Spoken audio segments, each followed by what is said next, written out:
Je serre ta parole dans mon cœur pour ne pas pécher contre toi.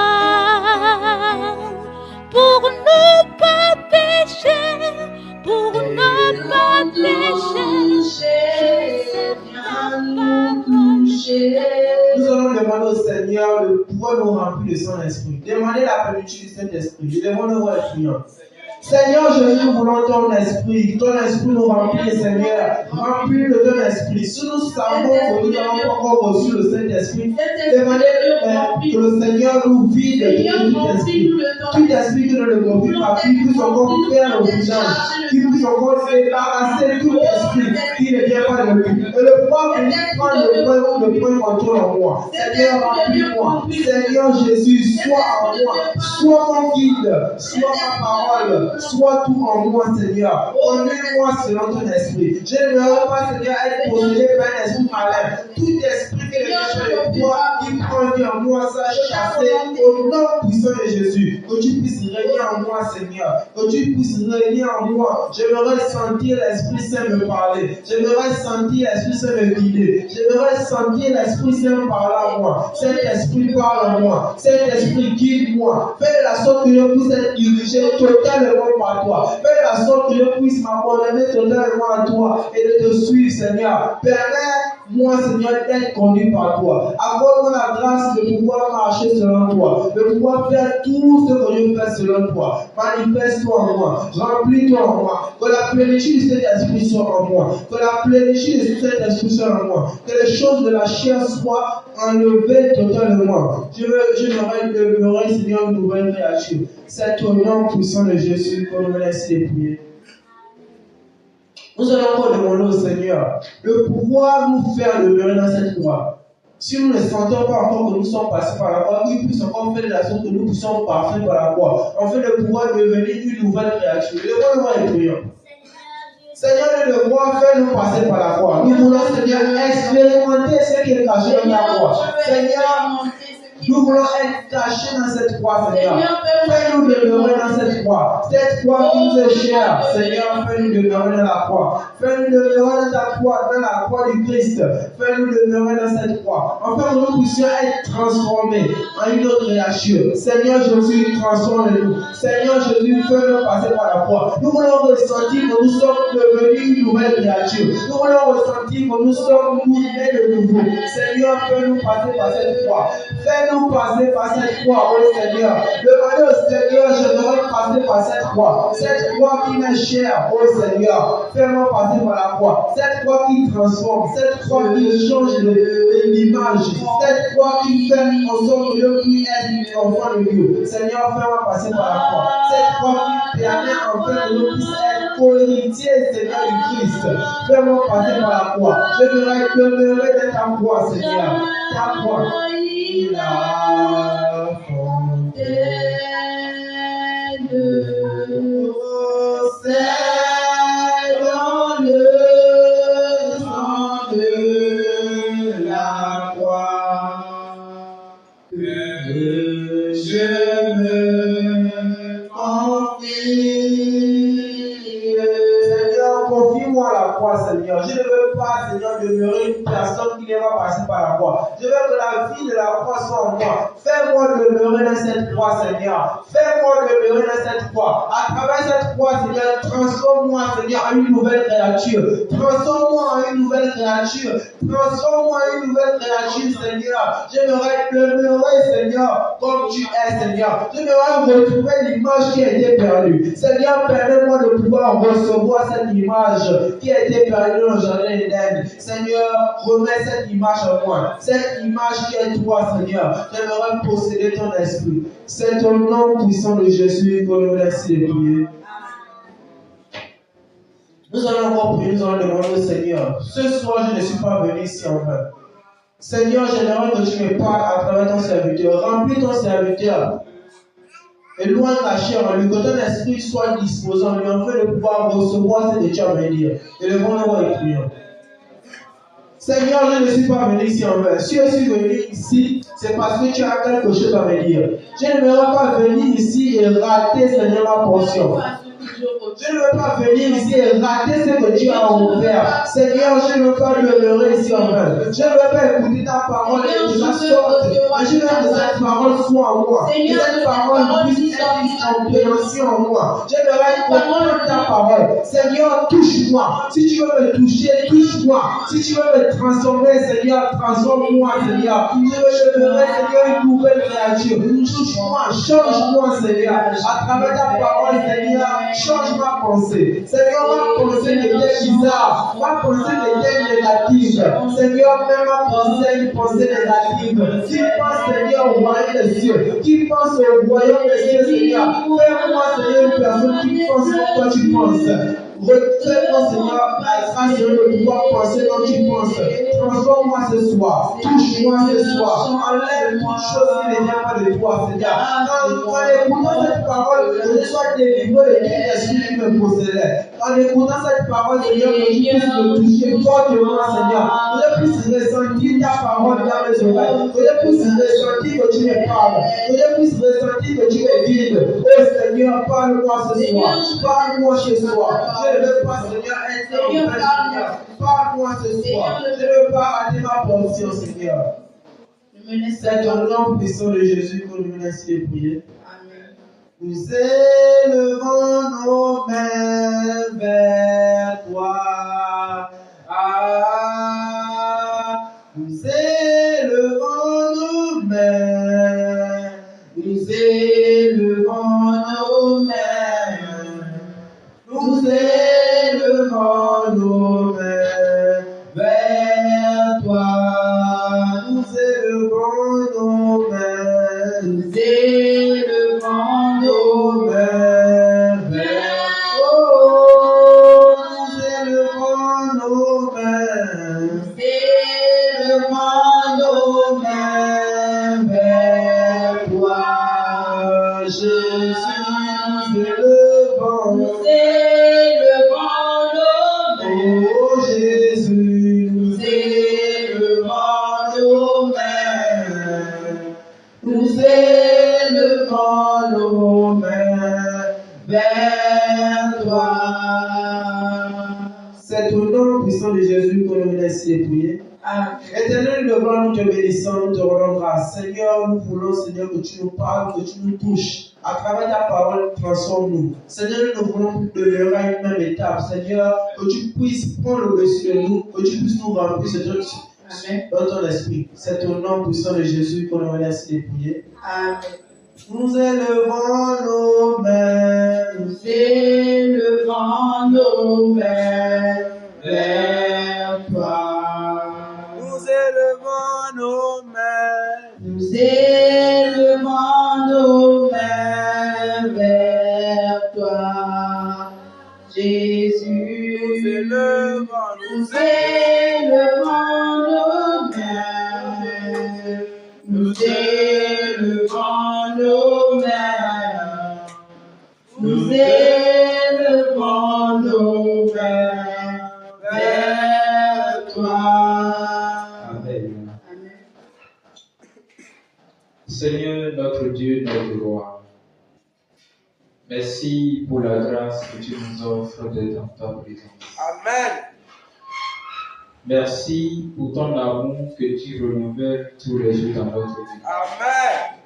Merci pour ce grand privilège que tu nous donnes d'être tout le temps enseigné par toi, d'être édifié par toi, d'être corrigé par toi, d'être discipliné par toi, d'être orienté par toi, d'être conduit sur ton chemin afin que nous puissions aller vers la vraie destination. Nous bénissons ton nom, nous te remercions pour cette grâce et cet amour inconditionnel que tu nous offres. Amen. Sois loué au nom de Jésus-Christ. Amen.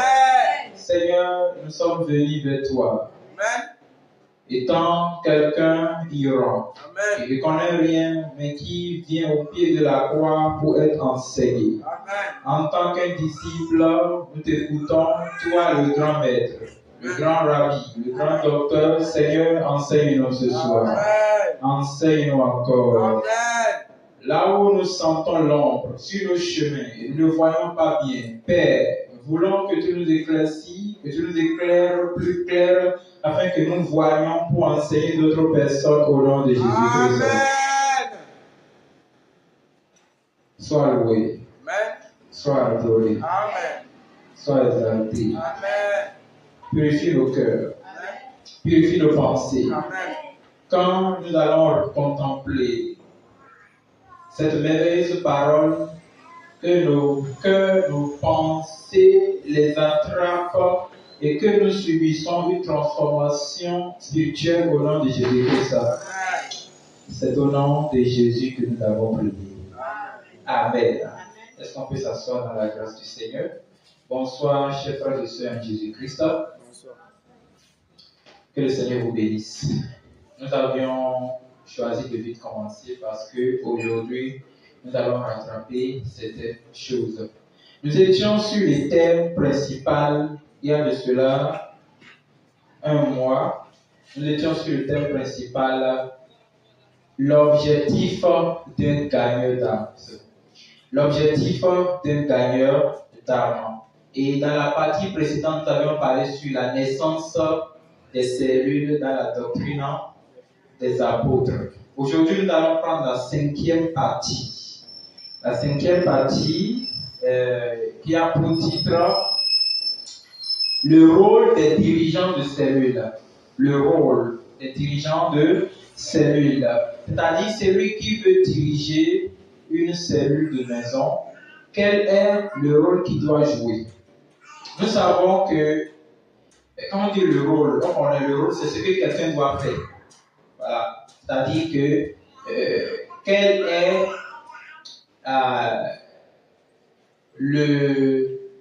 qu'est-ce que je vais dire? Si je dis le rôle d'un enseignant au primaire, son rôle c'est quoi? C'est de conduire l'enfant. Ce n'est pas seulement d'enseigner, non, c'est son objectif. Donc, c'est de conduire l'enfant à connaître la connaissance que ce maître a. Ouais. Donc ici, le dirigeant du cellule, d'abord il est un dirigeant. Genre il dirige. Donc étant dirigeant, c'est-à-dire il conduit les âmes à connaître la vérité. Donc son rôle, c'est-à-dire ce qu'il doit faire, voilà, ce qui lui revient à faire en tant que dirigeant de la cellule. C'est ça que nous voulons voir dans la partie numéro 5. Et nous allons vérifier cela dans le livre d'Actes chapitre 2, le verset 42. Il a été écrit. Il persévérait dans l'enseignement des apôtres, dans la communion fraternelle, dans la fraction du pain et dans les prières. Assez dans la grâce du Seigneur. Et il persévérait. Je vais vous relever le mot persévérer. Le verbe persévérer, c'est-à-dire demeurer, voilà, continuer à être dans la position. Il est facile pour quelqu'un d'écouter la vérité, d'être changé par la vérité. Il est facile pour cette personne qui est changée par la vérité de ne pas demeurer dans la vérité. Vous devez savoir ça. Il se peut que quelqu'un puisse rencontrer une vérité et qui peut même témoigner, ah, cette parole est vraie. Mais que cette vérité, il persévère. Genre, le mot persévérer, c'est un mot doctrinal. Persévérer. Vous allez voir, quand vous partez chez quelqu'un qui est grand, un ancien dans la foi, et il veut vous enseigner, il va te dire, s'il veut vous encourager, la parole va te dire, persévère. Quand il dit persévère, ça veut dire quoi? Continue de rester dans ta position. Voilà. Donc, persévérer veut dire demeurer. Mais demeurer dans quoi? Vous avez dit dans l'enseignement des apôtres. Et c'est quoi l'enseignement des apôtres? C'est la sainte doctrine. La sainte doctrine. Alléluia. La sainte doctrine, comme je vous l'ai expliqué, comme nous le savons déjà, que la dénomination n'enseigne pas la sainte doctrine. Genre, si quelqu'un ouvre une boutique, il dit, ça c'est ministère ceci, ministère cela, n'enseigne pas la sainte doctrine. Maintenant, qu'est-ce qu'il faut faire? Pour que la dénomination ne déroute pas les âmes, il faut que nous passions par les cellules de maison pour conduire ces gens à la connaissance de la vérité. Amen. Alléluia. Regarde, reste tranquille et suis l'enseignement. Il faut vous concentrer un peu parce que nous avons un peu loin. Alléluia. Alléluia. Bien. Donc ici, persévérer voudra dire dans le rôle du dirigeant de celui-là est de continuer à enseigner les âmes, à demeurer dans l'évangile qu'ils ont reçu. Est-ce que vous écoutez bien? Il y a quelqu'un là? Voilà. Maintenant, donc nous allons rapidement anticiper et le rôle de celui qui dispense le message aux disciples en cellule. Comme je vous l'avais dit, Jésus a dit, allez dans les nations. Faites des nations des... Jésus n'a pas dit fidèle.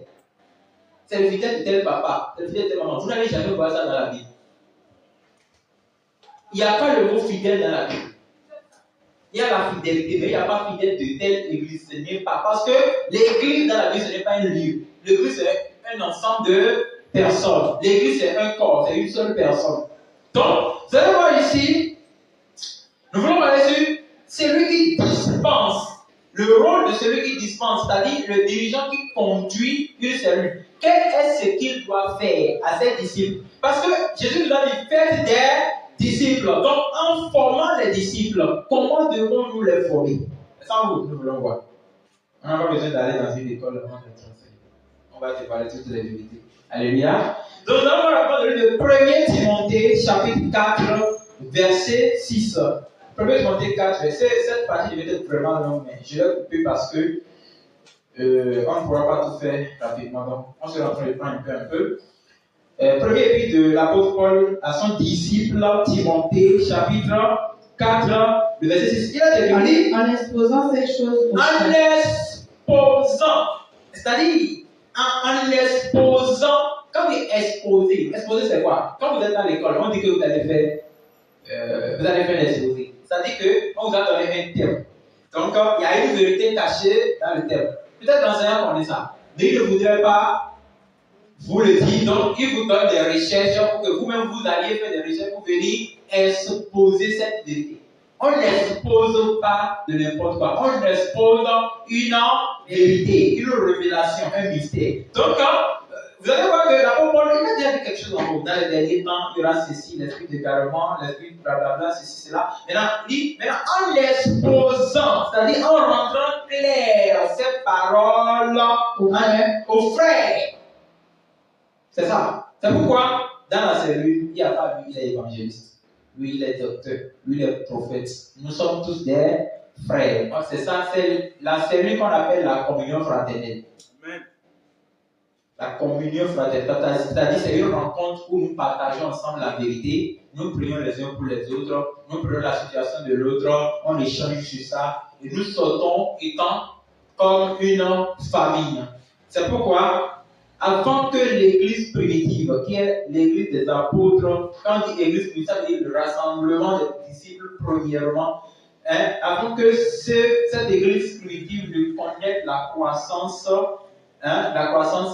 il faisait la persévérance dans l'enseignement des apôtres. Donc il dit, en exposant ces choses aux frères, tu seras un bon ministre de Jésus-Christ. Voilà le dirigeant. Tu seras un bon ministre. Pas besoin de porter des vestes et des cravates, aller se rester derrière le micro en train de dire chers compatriotes, et c'est ça qui fait de vous un ministre. Non, non, non. Les vrais ministres de Jésus-Christ sont les gens qui dispensent le message de la vérité. Est-ce que vous comprenez? Amen. Dispenser le message.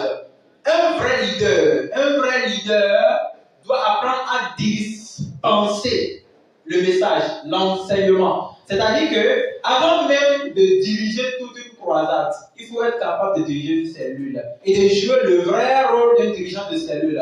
Et ce vrai rôle consiste à exposer ces choses. Et cela fait de vous un bon ministre de Jésus-Christ. Ce n'est pas ministre de quelqu'un, d'un frère, bien ministre d'un apôtre, ministre. Non, c'est ministre de Jésus-Christ. Soyons sûrs que nous sommes des ministres de Jésus-Christ. Nourris des paroles de la foi. Nourrir des paroles de la foi. Nous sommes ici maintenant, nous sommes en train d'être nourris des paroles De la foi. de la foi. Parole de la foi. Parole de la foi. Le message qui vous enseigne à être focalisé sur Christ seul. Le message qui vous enseigne la foi. Le message qui vous enseigne l'œuvre salvatrice. Le message qui vous enseigne les mystères. Le message qui vous enseigne les dons. Le message qui vous enseigne les ministères en Christ.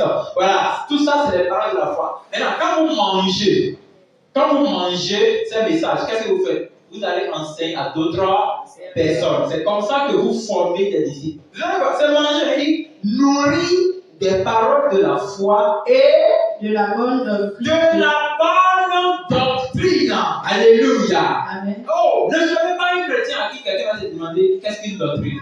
Tu vas commencer par dire n'importe quoi. Non. Il y a même une doctrine, il y a aussi la bonne doctrine. Donc dans la Bible, il y a aussi la mauvaise doctrine. Et cette doctrine, qu'est-ce que c'est? Que c'est dans la cellule de maison que nous conduisons les âmes à comprendre ça. C'est l'objectif, vous devez gagner d'âme. Si vous voulez gagner d'âme, vous devez diriger les disciples. Peu importe le lieu. Peu importe le lieu. Je cherche ici l'occasion pour avoir une cellule à l'hôpital. Moi, je m'en fous. L'essentiel, c'est que les enfants soient sauvés. Amen. Alléluia. Peu importe le lieu, peu importe la condition, peu importe la personne qui il est, Dieu a dit, allez dans toutes les nations. Il n'a pas de distinguer quelqu'un. Non! Si vous faites ça, vous ne faites pas l'œuvre de Dieu. Donc, le rôle des dirigeants, c'est qu'il dispense. Et cela fait de lui quelqu'un. Parce que plus vous enseignez la parole, plus vous êtes rempli de la parole. Si vous ne le savez pas, vous devez le savoir. Un enseignant n'est pas fort. Hein? S'il n'enseigne pas. Si vous êtes enseignant et vous voulez être fort, enseignez.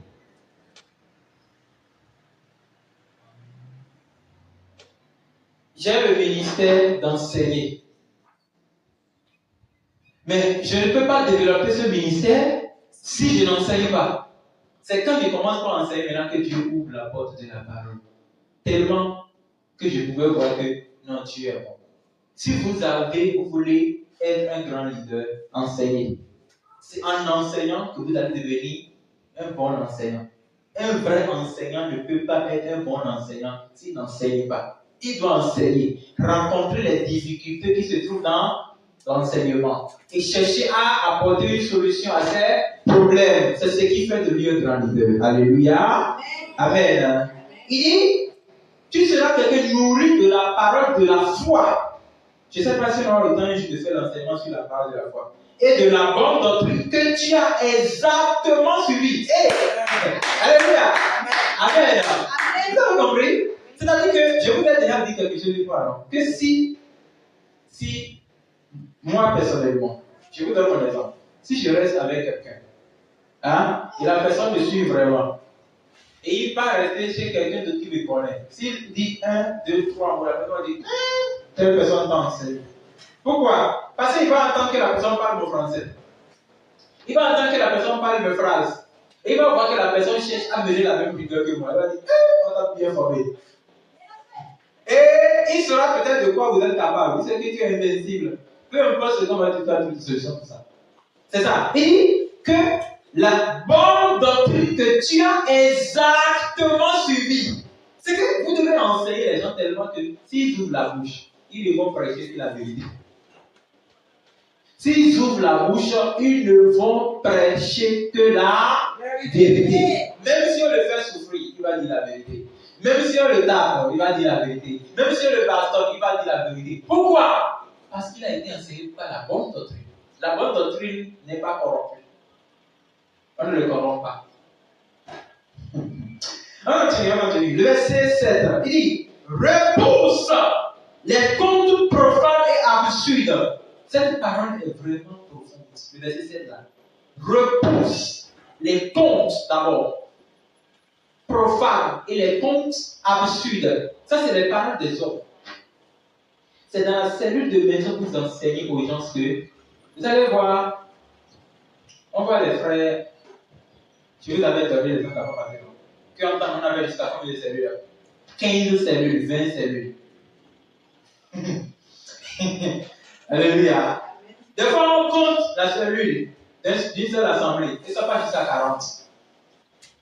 Parce qu'on a formé tout le monde est devenu disciple. Alléluia. Tout le monde est devenu disciple. Donc, ça dit que quand vous partez à rencontre, vous allez voir un frère qui va dire dans notre famille, on ne mange pas ceci, on ne fait pas ceci, on respecte ceci, on respecte cela. La Bible appelle ça les contes profanes et absurdes. Un chrétien ne respecte pas les choses de la famille. Ça veut dire qu'il n'est pas déconnecté de Adam. Il doit respecter les normes de la famille en Christ. En Christ, c'est une famille. C'est pourquoi nous disons bonsoir, chers frères et sœurs. Si nous ne sommes pas en famille, on ne va pas dire ça. Vous comprenez, non? Voilà. Parce que pourquoi? Il y a certains enseignements, on n'arrive pas à enseigner tout à l'église. Bon, je dis église, oui. Mais on enseigne ça dans la cellule. Parce que dans la cellule, la personne il se sent chez lui. Alléluia.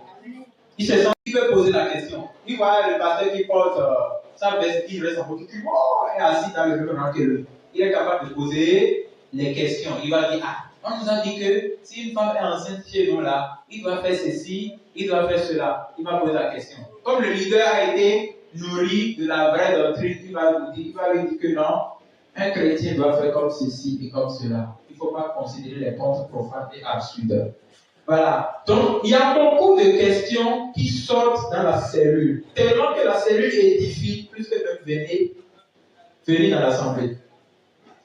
Donc, c'est pourquoi nous devons apprendre à enseigner aux gens à repousser. C'est-à-dire, même quand vous partez dans la cellule, en tant que dirigeant, vous voyez que ceux que vous enseignez poussent des paroles qui ne glorifient pas Dieu. C'est vous qui êtes le qui va dire non, ceci ne glorifie pas Dieu. Évitez ça. Repousser.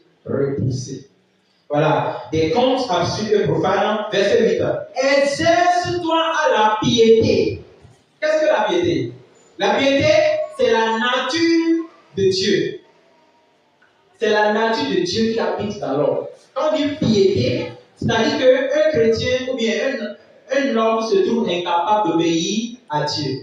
Maintenant, le fait de commencer par se rendre conforme à la volonté de Dieu, c'est ce qu'on appelle la piété. C'est-à-dire qu'il incarne la nature de Dieu en lui. C'est ça la piété. Donc, il exerce-toi. Vous allez voir que la piété doit être un exercice. Est-ce que vous voyez bien? Non, vous ne comprenez rien. Vous écoutez seulement. La piété doit être un exercice. Ça veut dire qu'un chrétien doit s'exercer à obéir à Dieu. Ça doit être, je vais encore essayer. Je vais faire comme ceci. Si vous êtes en face d'un exercice et vous êtes incapable de le faire, souvent l'exercice c'est pour tester votre intelligence.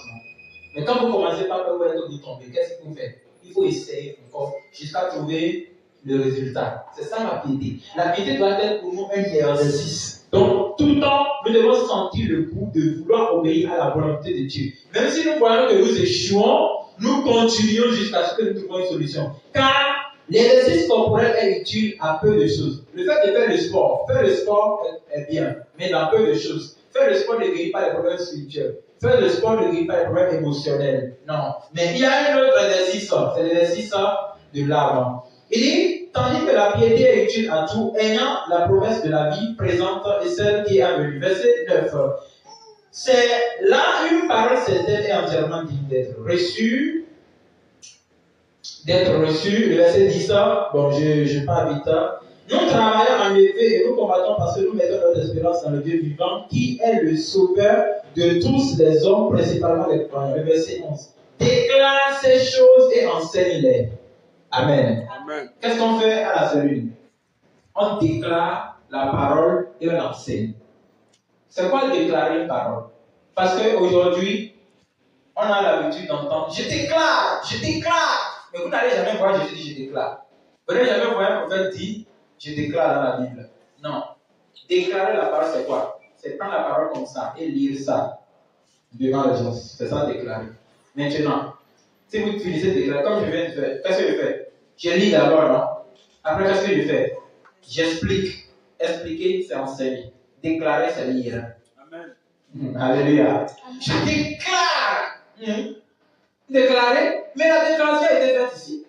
Toute la Bible est une déclaration. Maintenant, après avoir déclaré, qu'est-ce qu'on fait? On enseigne. La Bible dit, déclare ces choses, dirigeant de cellule, déclare la parole et enseigne-la. C'est ce que la Bible dit. Le verset 2, je laisse ça d'abord pour le moment. Et donc, vous voyez, votre rôle consiste à conduire les gens dans la bonne doctrine. Tellement que, quand on va lui demander quelque part, qu'est-ce que la nouvelle naissance? Il va dire à la personne clairement, la nouvelle naissance, c'est le passage de la mort à la vie.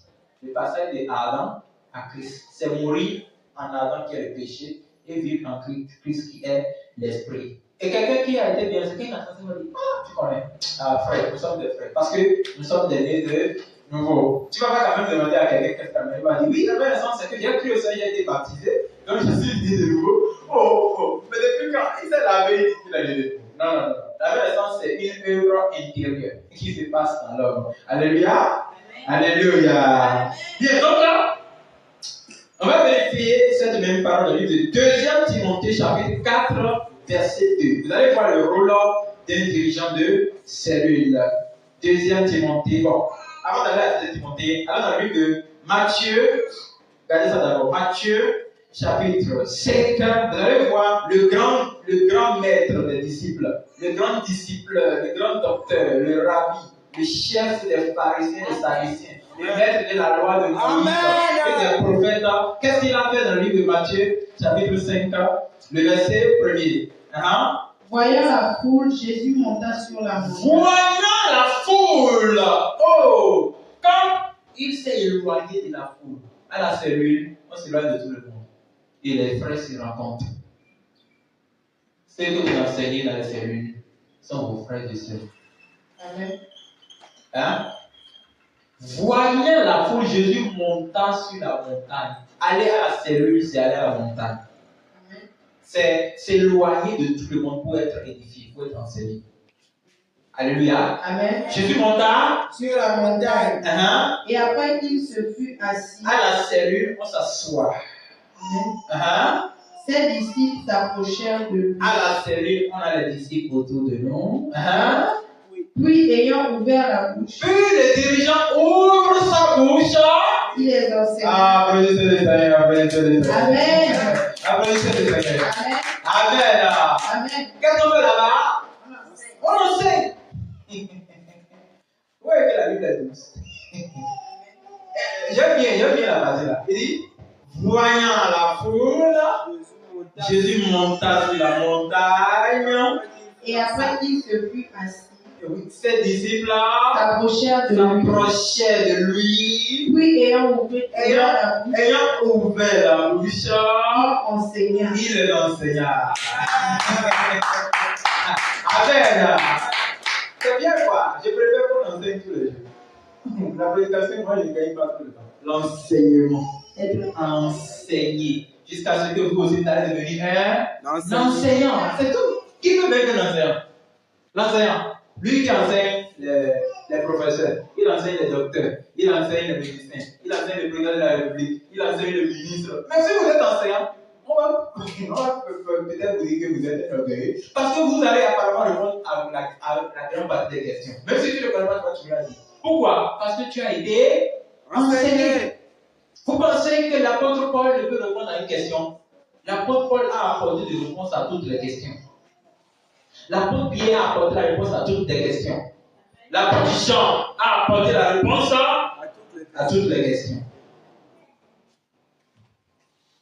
Donc, en tout cas, le grand maître a enseigné sur le mont Olivier. Donc, allons voir ce que le dirigeant doit faire encore. Dans 2 Timothée chapitre 4, verset 2. Prêche la parole. Dans la cellule, on prêche la parole. Oui. Insiste en toute occasion. On insiste. Même si vous voyez que les gens qui sont en train de vous sont distraits, vous cherchez des méthodologies pour les rendre clair la parole, pour que la personne comprenne. Favorable ou non. Si la circonstance est favorable, il faut prêcher. Si la circonstance n'est pas favorable, même si elle a pris, la Bible dit, insiste en toute occasion favorable ou pas. Est-ce que vous entendez bien? Même si la pluie, il pleut, il faut dire, lève-toi et dis, comme il est écrit ici, joue ton rôle de dirigeant. Un dirigeant n'est pas fatigué. Amen. Hein? Amen. Même si les sisters ici, il avait prêché. Le dirigeant ne doit pas être fatigué. Si toi tu es fatigué, qui va enseigner les autres? Si tu es fatigué, qui va renforcer les autres? Un leader indomptable. Un leader infatigable. Un leader invincible. Amen. Alléluia. Amen. Insiste en toute occasion, favorable ou non. Hein? Reprends. Reprends. Quand vous partez en cellule de maison et vous voyez un frère faire quelque chose de mal, il faut lui dire que ce que tu as fait n'est pas bon. Dites-lui ça. Si la sœur voit qui déraille, il faut la reprendre. C'est-à-dire il faut la ramener sur le chemin. Hein? Censure. Il faut la sanctionner. Hein? Parce que tu as fait ça. Hein? Tu as l'habitude de faire la prière chaque fois au début des cellules. Aujourd'hui, tu ne fais plus la prière. Quand tu vas te repentir, tu vas nous faire la prière. Toi, c'est toi qui le chantais là. Qui va se préparer? Est-ce que je chantais de faire ça? La personne va dire non. Tu vas dire ok. Donc tu dois aller prier d'abord, après tu vas me chanter. Censure. Après les reproches, il faut censurer. Escorte. Dans la cellule de maison, on escorte. On s'escorte. On lit la parole. On dit toi, tu as fait quoi? Lui dit j'ai compris ceci, ceci et ceci. L'autre aussi dit j'ai compris ceci, ceci et ceci. Chacun explique ce qu'il a compris. L'exhortation, c'est quand on fait sortir la parole, chacun dit ce qu'il a compris. Escorte. Avec toute douceur et en instruisant. C'est bon. Avec toute douceur, il faut exhorter, il faut instruire. Instruire, c'est enseigner. Alléluia. Alléluia. Bien, je pense que je vais arrêter à cette partie. Je vais arrêter cette partie-là. Bon, ajoutons une référence. Éphésiens chapitre 4, verset 12. Le livre de l'apôtre Paul selon Éphésiens chapitre 4, verset 12. Il a écrit, pour le perfectionnement. Pourquoi le dirigeant de la cellule a des cellules? Pour le perfectionnement. C'est quoi la perfection? C'est l'état d'un chrétien qui commence à comprendre les choses claires, jusqu'à ce qu'il va dire, ah, non, je me sens que je m'améliore en Seigneur Jésus-Christ. Ah, gloire à Dieu. Si vous allez à la cellule, vous devez demander des témoignages. Qu'est-ce que quelqu'un sentit quand il écoute la parole? Les disciples que vous enseignez doivent vous expliquer ce qu'ils sont en train de ressentir dans le message. Vous devez demander les cellules, les témoignages, première chose. Vous devez demander les témoignages. C'est la première chose à faire. Chaque fois, il faut demander les témoignages. Une autre chose, si le disciple témoigne que la parole lui touche et qu'il sent des changements, vous, dirigeants que vous êtes, vous devez veiller à ce disciple-là. Et chaque fois, ça profite de vous jusqu'à ce qu'il revienne, il devient un maître comme vous. Amen. Alléluia. C'est ça, fait un disciple. Et si un disciple ne gagne pas quelque chose, vous devez chercher à connaître pourquoi. Il y a certains disciples qui ne comprennent rien. Il y a d'autres qui sont quand même là. En tout cas, il faut chercher maintenant comment faire pour le convaincre. Peut-être le mettre en prière. Voilà. Donc, le dirigeant est là pour le perfectionnement des saints. Vous avez vu la Bible dit des saints. Oh, personne ne peut être saint, c'est faux. La Bible a dit le perfectionnement des saints. S'il est déjà saint, pourquoi il doit être encore parfait? Nous avons besoin de cette parole pour être parfait. En vue de l'œuvre du ministère et de l'édification du corps du Christ. Amen. Alléluia. Amen. Le corps du Christ, c'est la cellule qui rend le corps du Christ, qui édifie le corps du Christ. Amen. Alléluia. Amen. Donc, on a juste parlé sur quelques exemples des rôles des dirigeants de la cellule de maison. Donc, chacun maintenant connaît maintenant ce qu'il veut faire. C'est pourquoi vous devez bien noter, parce que les occasions comme ça, c'est Dieu même qui offre. Je vous l'assure.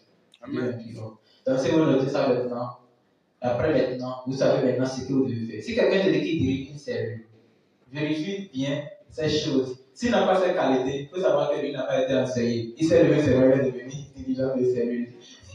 Alléluia. Parce que avant que les disciples ne dirigent, ils ont été enseignés. Nous avons été enseignés pour enseigner. Celui qu'on n'a pas enseigné n'a pas le droit d'enseigner. S'il enseigne, il va enseigner des conneries. Alléluia. Donc, c'est là où on va s'arrêter. On va continuer avec la partie suivante. Avant de continuer, chacun va prier, Seigneur, donne-moi, accorde-moi la grâce d'être un vrai leader. Priez au nom de Jésus-Christ. Accorde-moi la grâce d'être un vrai leader. Fais de moi un vrai leader, un vrai dirigeant. Fais de moi un vrai dirigeant. Je veux être un vrai dirigeant. Je veux conduire les âmes à toi. Je veux conduire les âmes à toi. Je veux conduire les disciples. Oui. Je veux, Seigneur, fais aussi des gens des disciples, comme tu l'as demandé. Laisse-moi être là pour le perfectionnement des saints. Oui, conduis-moi dans ceux qui vont édifier le corps du Christ en général. Oui, Seigneur, je veux être là pour enseigner les gens à persévérer dans l'enseignement des disciples. Voilà les rôles des disciples, le rôle des dirigeants de cellule. Dites-le. J'aimerais recadrer les fausses doctrines. Oui, enseigner les gens à repousser les contes absurdes et profanes. J'aimerais, Seigneur, être un point d'édification. Alléluia. Au nom de Jésus, nous avons prié. Alléluia. Que le Seigneur nous accorde cette grâce. Que le Seigneur nous accorde cette grâce. Que le Seigneur nous accorde cette grâce. La grâce d'être un vrai dirigeant. La grâce d'être un vrai dirigeant. Que le Seigneur nous l'accorde. Au nom de Jésus, nous avons prié. Vous savez, si vous êtes ce genre de personne, hein, vous me voyez. Vous voyez. Moi, je ne veux pas être quelque part, quelqu'un va fuir. S'il aime la vérité, il va dire, oh, c'est le monsieur là. Ah, j'aime l'entendre. Il va s'asseoir. Il ne sera pas fatigué. Pourquoi? Parce qu'il a été édifié. Amen. Vous devez être un point d'édification pour ceux qui vous suivent. Tellement que quand il te voit comme ça, là, son cœur, quand les gens viennent chez toi, mais ils n'ont pas envie de partir. Pourquoi? Parce que tu leur donnes la joie d'écouter la parole. Alléluia. Amen. On va s'arrêter là d'abord. Je vais faire une prière. Je sers ta parole dans mon cœur pour ne pas pécher contre toi.